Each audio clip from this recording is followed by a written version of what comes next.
Kysymys on siis hohtoneuvonnan Suomen mestaruuskisoista ja Wetterhoffilla on kunniakas 130-vuotinen historia tässä käsityöharrastuksessa ja tänä vuonna tosiaan juhlistetaan nyt sitten myös tätä Wetterhoffin 130-vuotisjuhlavuotta myös tällä hohtonan neulonnan SM-kisalla.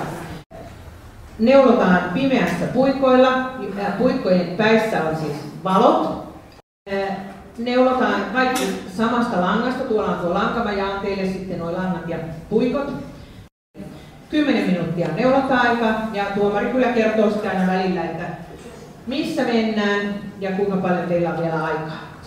En valmistautunut muuten kuin, että pudon yleensä koko ajan melkein, että tämä on, niin kuin joskus todettu, että tämä on suunnilleen kasvanut käteen kiinni. Että...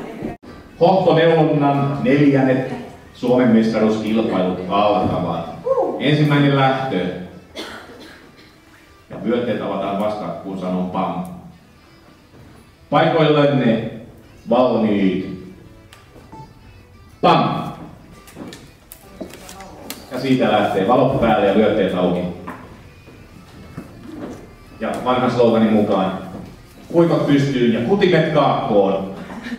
Mari, vähän vauhtia. Tässä kuule hikoilee itse kukin. Niin. Tässä sokaistuu välillä näistä itsekin. Kudetaanko siellä ensimmäinen silmuka vai nostetaanko? Saa päättää silmuka. Okei. Kyllä tää sormista sillä lailla tuntuu. Kaikki haluaa voittaa.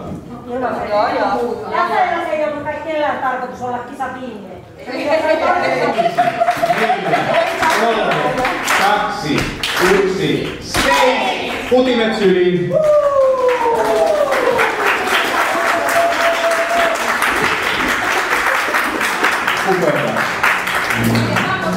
Sammuttakaa puikot.